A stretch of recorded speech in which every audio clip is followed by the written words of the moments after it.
Let's be honest for a minute. You either love sales calls or you get sweaty palms and anxiety. Yeah, I used to be like that. See, we used to cut the phone book. Remember the phone book? Yeah, we used to cut the phone book in half and each start on one side and call every single number. Honestly, we got shot down most of the time. Why? Because none of the people we called were ready for us. They didn't know our product, and we didn't know if they had a need for our product. They didn't have time for the call, and we just had a pre-written script. I hated every minute of it. So I found a better way. Basically what I did was I flipped the entire process on its head. And now our leads call us when they're ready. No more sweaty palms, just interested and qualified leads. Oh, and a 95% close rate. Hey, I'm Molly from Visibility Hacking Studios, and we help small businesses, visionary leaders, dedicated entrepreneurs get their message out to their audience. And we do this because I hate sales calls. See, I was that sweaty palm, nervous salesperson who really hated calling unqualified buyers because I hate being bothered by random phone calls. I don't like the intrusion. I feel icky as a customer when I feel like there's a sales process happening around me. So I flipped the script entirely on its head and I started to focus, instead of outbound calls, on inbound calls. What could I do to excite and entice my potential customers to learn about my product or service or my offer, to pre-qualify themselves so that they know this is the solution for them, making the sales call process just a cash out experience, really. It's a conversation that almost always leads to the sale because the customers already put themselves in the mindset that they are ready to purchase. So today we're going to talk about what is inbound selling and how can you use it for your small business. We'll also get a bit nerdy and talk about the 4 different stages of the inbound sales process. And we'll talk about how to increase your sales with a very simple funnel process. So if you want to stop wasting your time with sales calls that go nowhere, then stay tuned because today's episode is definitely for you.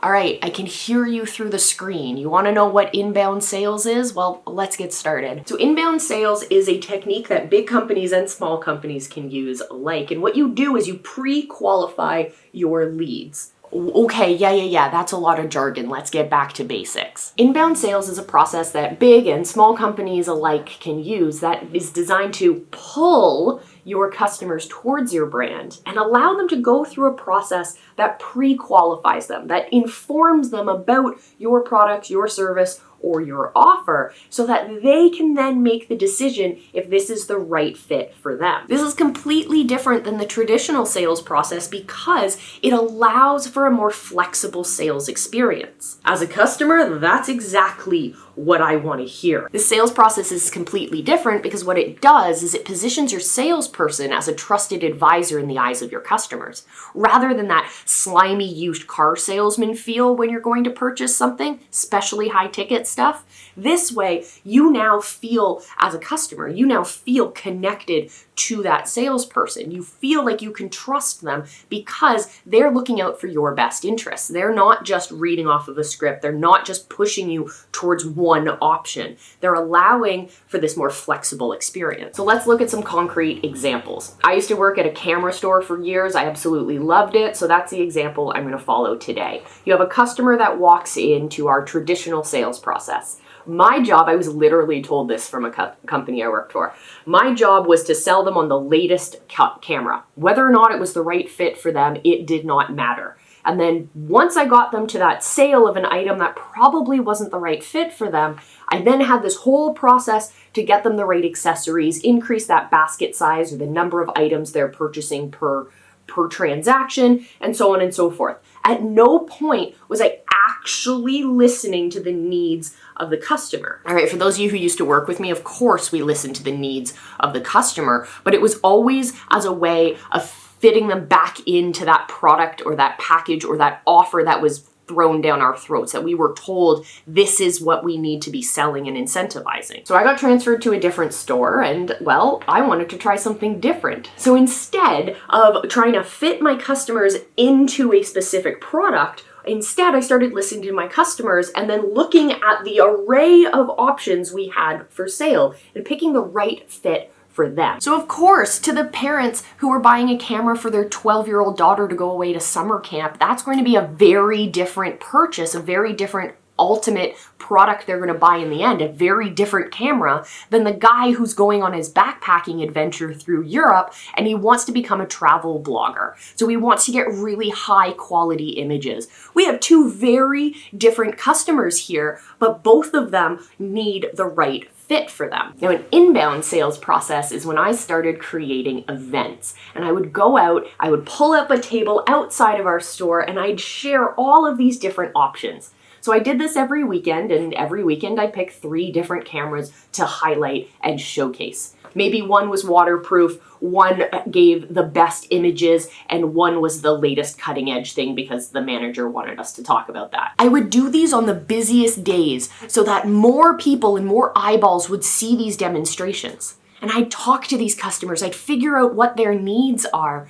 50% of the time we'd sell them on a camera right then and there. They weren't even interested in purchasing. But what was more interesting was the huge number of people who came back. After they saw the event, I kind of planted the seed, and they came back and perused. They had information that I had given them that allowed them to feel empowered to make the right decision for them. See, because I gave them choices, they were able to mull it over, talk to their loved ones, figure out what their budget was, and then come back feeling empowered and informed. Those customers tripled their basket size, almost 3 or 4 times the overall number of dollars that we would make off of them, simply because we changed the sales process. Well, enough stories for me. It's time for our question of the day. I'm curious to know from you guys about your brands and what the process is like for you guys. Do you have an inbound sales process? If you don't, why not? If you do, tell us about it. And also, have you ever experienced a good story of traditional marketing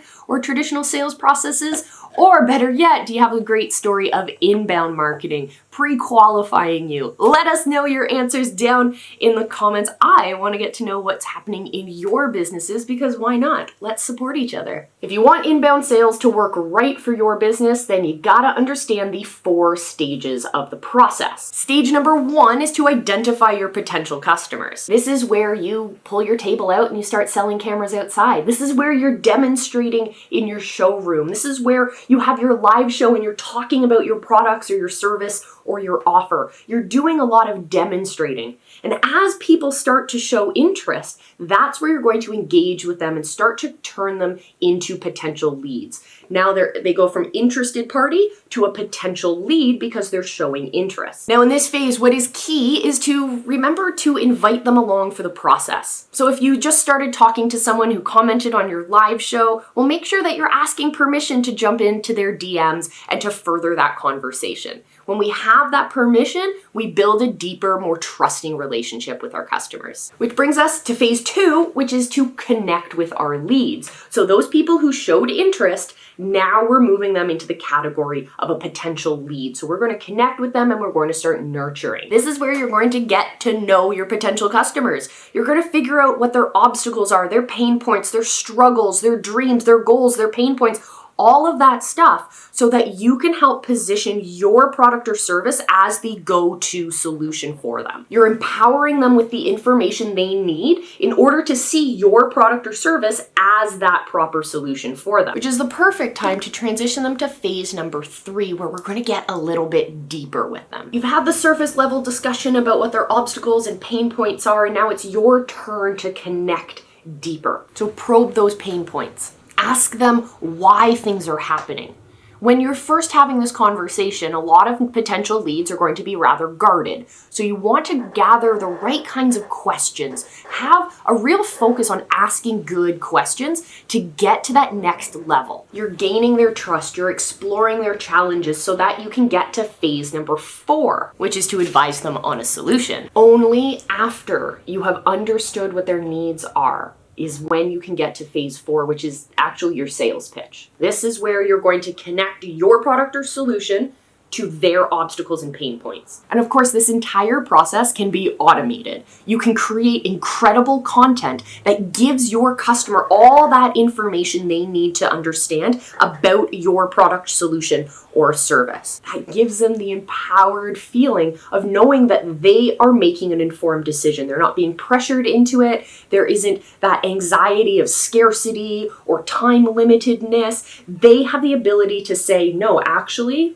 I'm ready for action, and this is the action that I want to take. And that, my friends, is how you turn someone who casually watches your content into a paid customer without having to waste any of your time on a sales process. I'm about saving time, so if you want more tips, tricks, and strategies to help your small business get off the ground, connect with more people, scale in ways that you never thought possible, then all you have to do is hit that subscribe button and join us here on the Visibility Hacking channel. I'm a huge fan of sales funnels and engineering a sales process to be effortless and easy. And so let's talk about sales funnels. If you want to start taking action today and start pre-qualifying your leads, turn on your inbound sales machine, well, then stay tuned because I got a tip for you. What I want you to do is create a very simple one-page sales funnel. And what you're going to do on this funnel page is tell them a little bit about your product, your service, your offer, and then give them the option to book a call with you. On this page, the only action should be to book that call. You should not confuse them with other options, and you should also